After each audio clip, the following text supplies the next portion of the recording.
Hi, my name is Mark Fullweiler, and as I stated in my first video, my next two videos are going to be me reading the initial letters that I sent out to friends and family and associates describing what I had been experiencing with my recovery from leukemia and stem cell transplantation. So I'm just going to read it off my laptop like I wrote it. Please forgive me. I don't claim to be a writer, neither a speaker, so I'll do my best to read it in a way that will not be monotonous or boring. So hopefully you can get something out of it. Okay. After several weeks of mounting exhaustion and finally the development of a new biting pain in my side, I decided it was time to go to the doctor to see what was wrong. Having rarely the need for medical attention, I assumed this discomfort would be routinely treated with the standard quick in, quick out appointment where I would be examined, have some blood drawn, be given some antibiotic, and sent home. After my vital signs were taken and some blood was drawn, I waited for the expected response and assumed to leave with, at most, a prescription and, with any luck, get back to the day's activities on time. I was gravely mistaken. After listening to a team of physicians having a rather lengthy, muffled discussion out in the hall, the original physician finally re-entered the room, clipboard in hand, and in a very calm voice sat down on her stool and told me that the test results came back testing positive for leukemia. Stunned and a bit confused as to what this was, I asked, "What's that?" She explained that it was a cancer of the blood where my white blood cells were rapidly multiplying with a very fast growing mutation that necessitates immediate admission to the hospital. Time froze, and after what seemed to be a 1 hour second, I asked a naive question: "How serious is this?" With all the kindness and sensitivity the physician could muster, she said, "Fatal if not treated right away." Time froze again, followed by another bewildered question: "If not treated, what kind of time frame am I looking at? A year, two, or what?" She said that if I hadn't come in that day and had chosen instead to continue to ignore the symptoms, I probably would have died within a month or two. Life as I knew it stopped on a dime. She looked at me, and I looked at her, and I finally asked the probing question for a less threatening response from her to lessen the shock. "Can I first go home and pet the dog?" "No, I'm afraid not. We have already admitted you to the hospital." Let me scroll down here.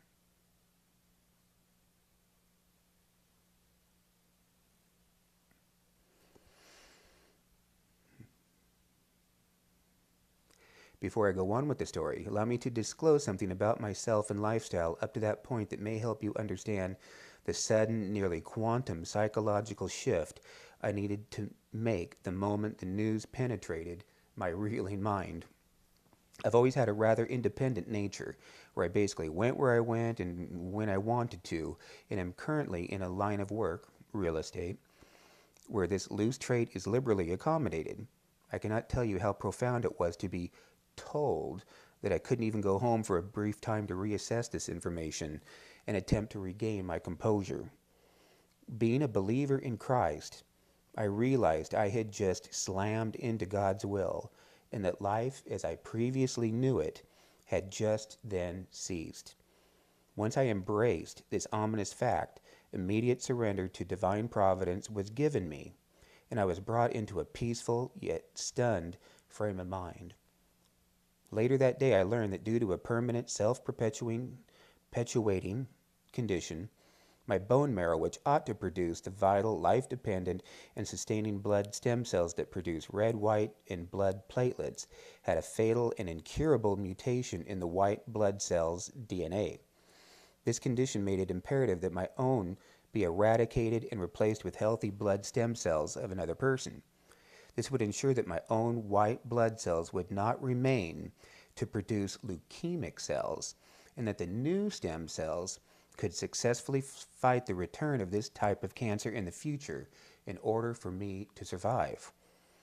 That evening, I was loaded into an ambulance and whisked off to the Oregon Health and Science University in Portland.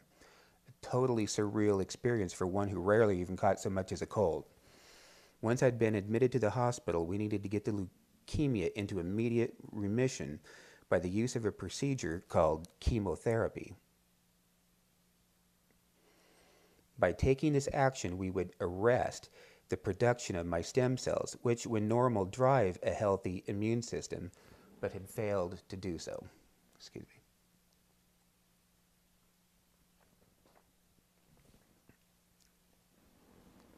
After a series of IV drips of chemo, we succeeded. Blood tests finally tested negative for leukemia. The medical term for this is to have cancer in remission. This was merely a temporary fix to buy time since I was still producing leukemic cells. To compensate for the loss of my own white blood cells, I was then given another IV bag of white blood cells to maintain my immune system. After 28 days in the hospital, they released me to go back home. Knowing that my own leukemic cells would soon return, the next step was to locate a stem cell donor whose genetic DNA had to be profoundly similar to my own.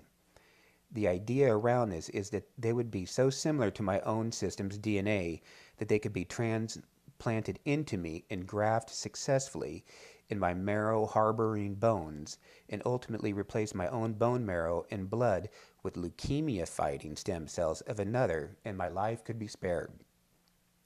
The first choice for viable stem cells was to be my siblings. Though they all got immediately tested, none proved sufficient matches for transplantation. I was then entirely dependent on an anonymous donor, if one existed, through the National Marrow Donor Program. Within days of returning home, test results showed that leukemia had returned.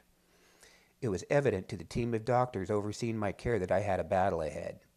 To place me back in remission, they checked me back into the hospital and administered yet another, more toxic dose of chemo to buy yet more time.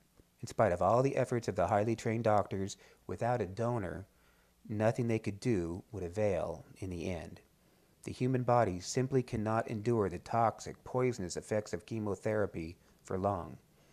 Having done all they could, after another week in the hospital, successfully getting me back in remission, they released me back home to wait. Days later, I got the call. A donor had been found. Test results affirmed that his DNA met the most basic criteria for a successful transplant. Upon setting on a date on which this anonymous donor could go through the process of having his own blood stem cells harvested and sent to me, I, for the third time, was checked into OHSU. The next condition was to trust this prestigious team of stem cell experts to give me a lethal dose of chemotherapy. This last radical step was necessary to completely, once and for all, terminate my bone marrow with its leukemic blood stem cells. I signed an agreement acknowledging that the aim of this treatment was to terminate all my bone marrow with its red, white, and platelet blood cells that both produce and sustain what we refer to as life itself. The medical journal I read stated that our bone marrow and the stem cells it breeds provide the fluid river growth of life that also administers personality traits and behaviors of life. The seriousness of this action cannot be overstated. The chemo would put an end to my old biological source to allow me to tap into a new source from the donor. Over a 3-day period, I was given this final dose of chemo through an IV drip. Since being administered this chemo internally, my old source of life, the bone marrow with the stem cells, had been going through a slow process of death. After a little less than 3 months later, my own bone marrow was completely absent. A day after the chemo was fully administered, the donor stem cells arrived, and late that evening we pensively watched as an IV bag of stem cells were hung on the IV pole and slowly dripped into me. At the time of this revision, November 11th, 2011, the stem cells have 100% engrafted. In accordance with the rules of the donor program, we don't know much about the donor except that he is a strapping 41-year-old. I refer to him as strapping due to the impressive condition and volume of the stem cells he was able to supply. Quite likely a foreigner of Northern European descent, a critical DNA necessity for me. So we are optimistically calling him Lars the ski jumper. Along with these stem cells, I will experience some of the donor's physical and even perhaps psychological traits. Among the physical traits that manifest themselves, the more common ones are a change in blood type, already happened, eye color, a little bit of that, hair color and type, this is different, gait, posture, and metabolism.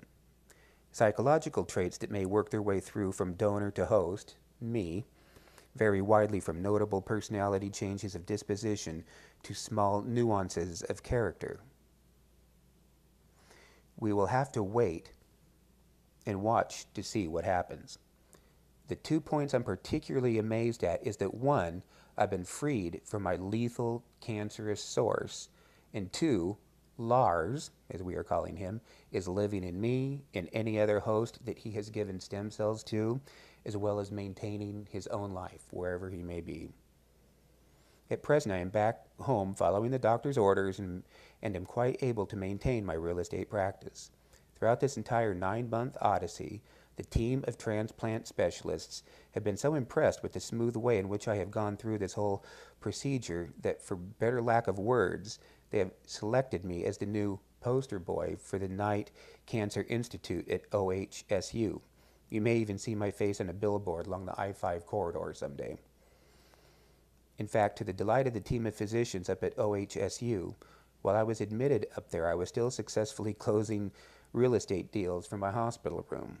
I, of course, would very much welcome the opportunity to discuss any of this further with you should you have any questions, and if anyone you know who needs to sell or purchase real estate, please not hesitate to refer them to me, and I'll give them my dead level best as always. Wish you the best, Mark. That was letter number 1.